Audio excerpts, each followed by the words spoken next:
మా తరం చూడని తెలుగుదేశం అని తెలుగుదేశం పార్టీ సైనికుడు శశికుమార్ తన మనోగతాన్ని వ్యాసం రూపంలో వెల్లడించారు. ఆయన రాసిన వ్యాసాన్ని తెలుగుదేశం పార్టీ కుటుంబ సభ్యులంతా ఒకసారి చదివి లేదంటే విని తెలుగుదేశం పార్టీ పుట్టిన దగ్గర నుంచి నేటి వరకు మరో 4 దశాబ్దాల వరకు నాయకత్వం తీసుకున్న నిర్ణయాలు, తీసుకోబోతున్న నిర్ణయాలు, తెలుగుదేశం పార్టీ ప్రవేశపెట్టిన సంక్షేమ కార్యక్రమాలు, అభివృద్ధి కార్యక్రమాలు, తెలుగుదేశం పార్టీ ముందు తెలుగుదేశం పార్టీ తర్వాత అన్న చందాన జరిగిన తీరు ప్రతి ఒక్కరూ తెలుసుకోవాల్సిన బాధ్యత ఉంది, అవసరం కూడా ఉంది. నేటి యువతకి గత 4.5 దశాబ్దాల ముందు జరిగిన విశేషాలు, కార్యక్రమాలు తెలియకపోవచ్చు. వాళ్ళకు తెలియజెప్పాల్సిన అవసరం కూడా మనందరిపైన ఉంది. 4.5 దశాబ్దాల పాటు తెలుగుదేశం పార్టీని నడిపించిన అన్న నందమూరి తారక రామారావు గారు, నారా చంద్రబాబు నాయుడు గారు తీసుకొచ్చిన సంస్కరణలు, చేసిన అభివృద్ధి, తెచ్చిన పెట్టుబడులు, కల్పించిన ఉద్యోగాలు, భవిష్యత్తు నాయకుడు ఎవరు అన్న దాని మీద చర్చ.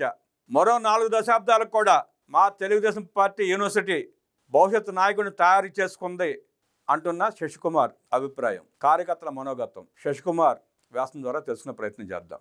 తెలుగుదేశం పార్టీ ఆవిర్భవించిన 2 దశాబ్దాల తర్వాత పుట్టిన శశికుమార్ ఆయన చెప్పిన మాటలు నేటి తరం యువత తెలుసుకోవాలి, ఆలోచించాలి. ఉమ్మడి ఆంధ్రప్రదేశ్లో 2000 సంవత్సరంలో పుట్టిన నేను పెరుగుతున్న క్రమంలో ఎన్నో మార్పులను చూశాను. కాలక్రమేణా ప్రజల జీవన గతులు మారడం, అలానే ఎంతోమంది తలరాతలు మారడం చూశాను.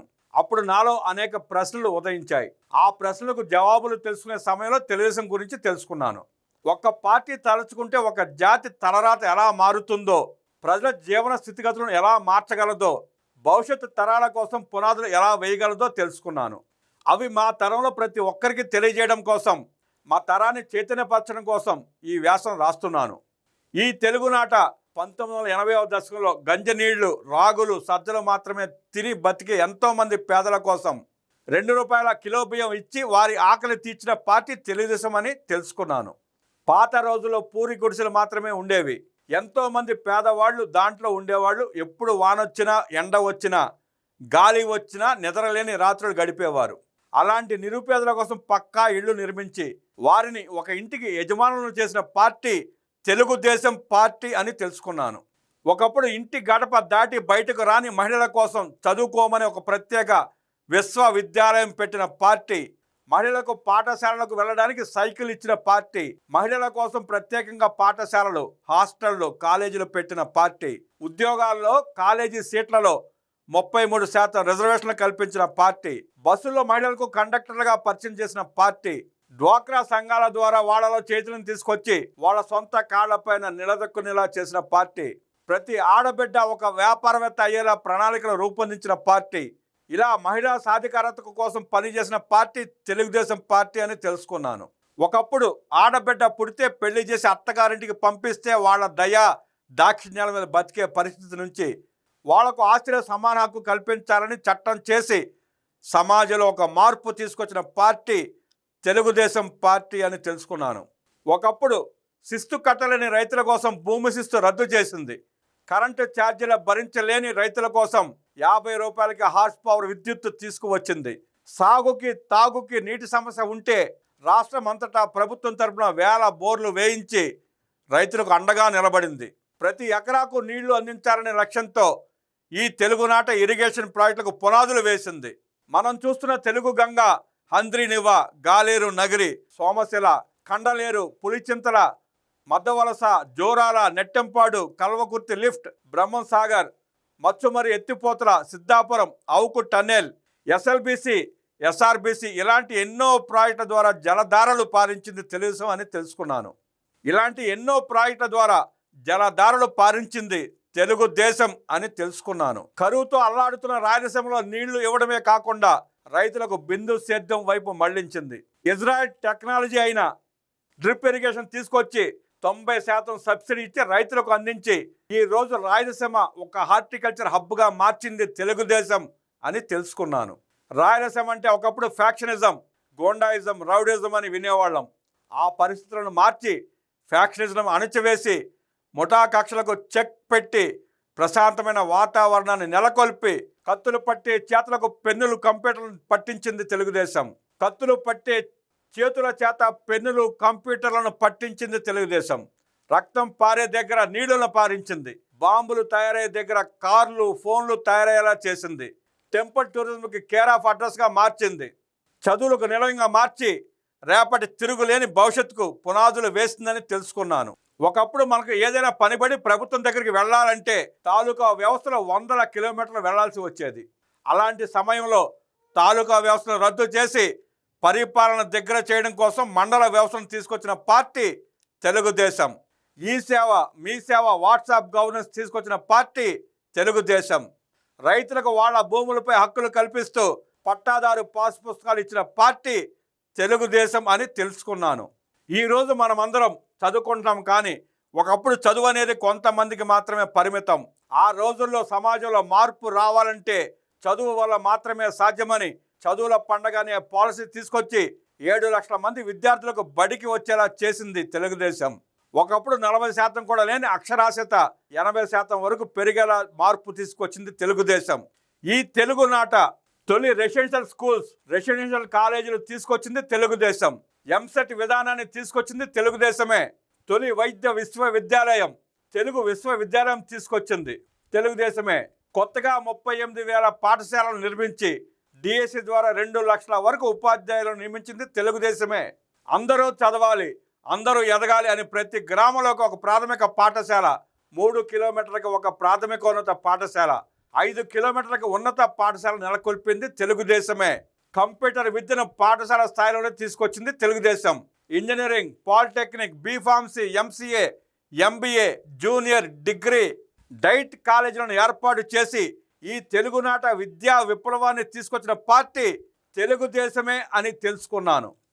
తెలుగుదేశం పార్టీ పెట్టడానికి ముందు ఈ సమాజంలో పటేల్, పట్వారి, కరణ, మున్సబ్ లాంటి ఫీడల్ వ్యవస్థల చేతుల్లో ప్రజలు మగ్గిపోయేవారు. అలాంటి వ్యవస్థలను రద్దు చేసి తెలంగాణ, ఆంధ్ర ప్రాంతాల్లో కోట్లాది ప్రజలకు నిజమైన స్వాతంత్రాన్ని ఇచ్చిన పార్టీ తెలుగుదేశం.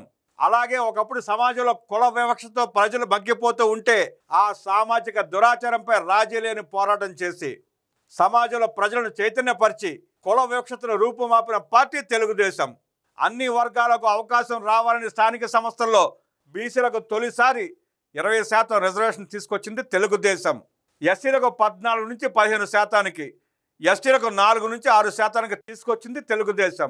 మైనారిటీల కోసం ప్రత్యేక కార్పొరేషన్ ఏర్పాటు చేసింది తెలుగుదేశం. దేశానికి తొలి దళిత స్పీకర్ని, ఉమ్మడి ఆంధ్రప్రదేశ్ శాసనసభకు తొలి దళిత మహిళా స్పీకర్ని అందించింది తెలుగుదేశం. 2 గ్లాసుల సిద్ధాంతాన్ని రూపుమాపి వర్గీకరణ ద్వారా అన్ని వర్గాలకు సమఫలాలు అందాలని కృషి చేసింది తెలుగుదేశం పార్టీ అని తెలుసుకున్నాను. ఒకప్పుడు హైదరాబాద్ అంటే చార్మినార్, గోల్కొండ అనే పరిస్థితి నుండి యువతకు ఉపాధి చూపించే స్థాయి వరకు విప్లవాత్మక మార్పులు తీసుకొచ్చింది Telugu Desam. Hi-tech city, Microsoft, IRDA, ISB, Shamshabad అంతర్జాతీయ విమానాశ్రయం, ఔటర్ రింగ్ రోడ్, ఎంఎంటీఎస్ పరుగులు, 19 ఫ్లైఓవర్లు, మల్టీప్లెక్స్లు, అంతర్జాతీయ వ్యాపార సంస్థలు, బయోటెక్ సంస్థలు, గచ్చిబౌలి స్పోర్ట్స్ కాంప్లెక్స్, కోట్ల విజయభాస్కర్ రెడ్డి స్టేడియం, సరూర్ నగర్ స్టేడియం వంటి అనేక క్రీడా ప్రాంగణాలు నిర్మించి 2002లో 32వ నేషనల్ గేమ్స్, 2003లో మొదటి ఆఫ్రో ఏషియన్ గేమ్స్ వంటి నిర్వహించి క్రీడా రాజధానిగా చేశారు Chandrababu. Bill gates, bill Clinton, Tony Blair వంటి ప్రపంచ ప్రఖ్యాతగాంచిన నేతలను హైదరాబాద్కు రప్పించి ప్రపంచ పటంపై హైదరాబాద్కు గుర్తింపు తెచ్చారు. IIIT నల్సార్ను హైదరాబాద్కు తెచ్చింది Telugudesam. Necklace road, NTR gardens, Jalagam Vengalarao park, KBR park, Krishnakanth park, Sanjeevaiah park, Jalavihar వంటివి ఈరోజు ప్రజలకు ఆహ్లాదాన్ని పంచుతున్నాయంటే అది తెలుగుదేశం పార్టీ ఫలితమే. హైదరాబాద్ తాగునీటి కోసం నాగార్జున సాగర్ నుంచి కృష్ణా జలాలను తీసుకొచ్చింది తెలుగుదేశమే.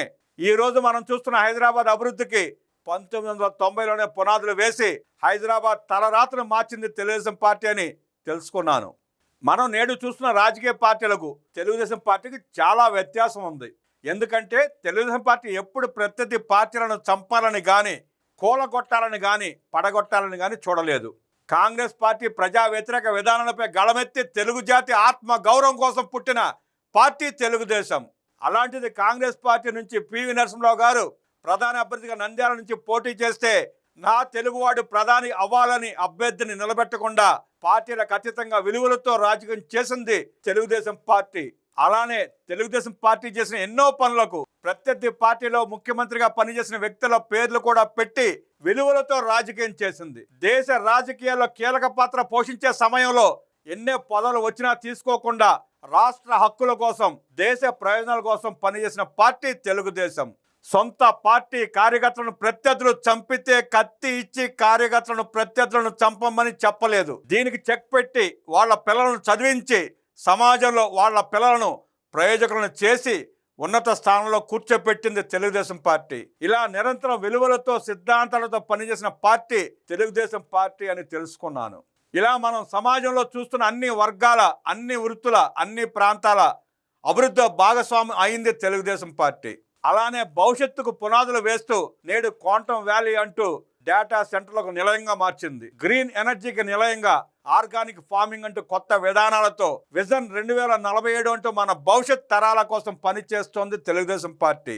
అందుకే ప్రతి ఒక్కరూ ఈ తరం యువతగా మన పాత తరాల్లో మార్పులు తీసుకొచ్చిన తెలుగుదేశం పార్టీ గురించి తెలుసుకోవాలి. భవిష్యత్తులో మన కోసం, మన రేపటి తరాల కోసం పనిచేస్తున్న తెలుగుదేశం పార్టీకి మనవంతు కర్తవ్యంగా అండగా నిలబడుతూ మంచి సమాజాన్ని నిర్మించడంలో, రేపటి విజయాలను సాధించడంలో మనం అందరం భాగస్వాములు అవ్వాలని కోరుకుంటున్నాను అంటూ అద్భుతమైన వ్యాసం రాసిన శశికుమార్కి అభినందనలు తెలియజేస్తూ ప్రతి తెలుగుదేశం కుటుంబ సభ్యుడు, కార్యకర్త, అభిమాని ఈ వ్యాసాన్ని చదివి 10 మందికి చేర్చి మరింత మంది చదువుకునేలా అవకాశం కల్పించాలని కోరుకుంటూ నమస్కారం.